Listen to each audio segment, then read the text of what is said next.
Welcome to Tripura Info News Update.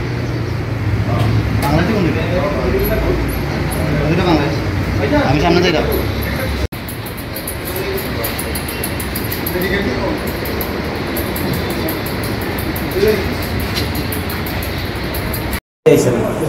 কোন দিকে ঢুকছ ভারতে? আমরা নাম জানি না।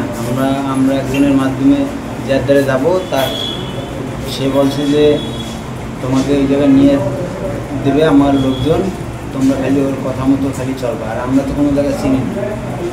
কত টাকা করে আইছে তা আমরা জানি না, সব উনি দেবো। ওনার দ্বারা কাজে যাবো, কাজ করে শোধ করবো, তারপর আমাকে আর কি বেতন টেতন দেবো। কজন আসছিল একসাথে? আমরা এই দুইজন। আরো ছিল না,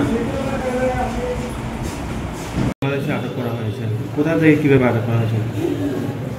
অ্যাকচুয়ালি বেশ কিছুদিন ধরে আমরা পুলিশ, বিএসএফ, টিএসআর মিলে আমরা বর্ডার এরিয়াগুলোতে এবং যে সম্ভাব্য প্লেসগুলোতে আমরা continue food patrolling, night mobile এগুলা এবং মোবাইল ডিউটি বিভিন্ন সার্চ চলছে এবং টাউট যে আছে এই টাউটের বাড়িগুলো আমরা ভেরিফাই করছি, এবং তাদের বাড়িগুলো রেড করতেছি বেশ কিছুদিন ধরে।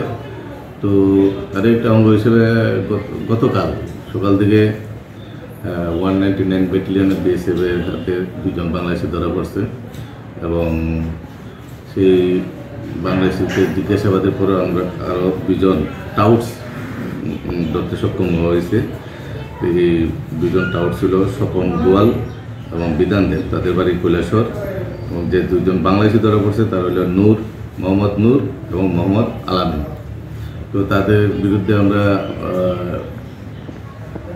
দমনর থানাতে আইপিসি দ্বারা এবং পাসপোর্ট অ্যাক্টে আমরা মামলা নিছি এবং তাদেরকে আজকে আমরা কোর্টে প্রেরণ করছি।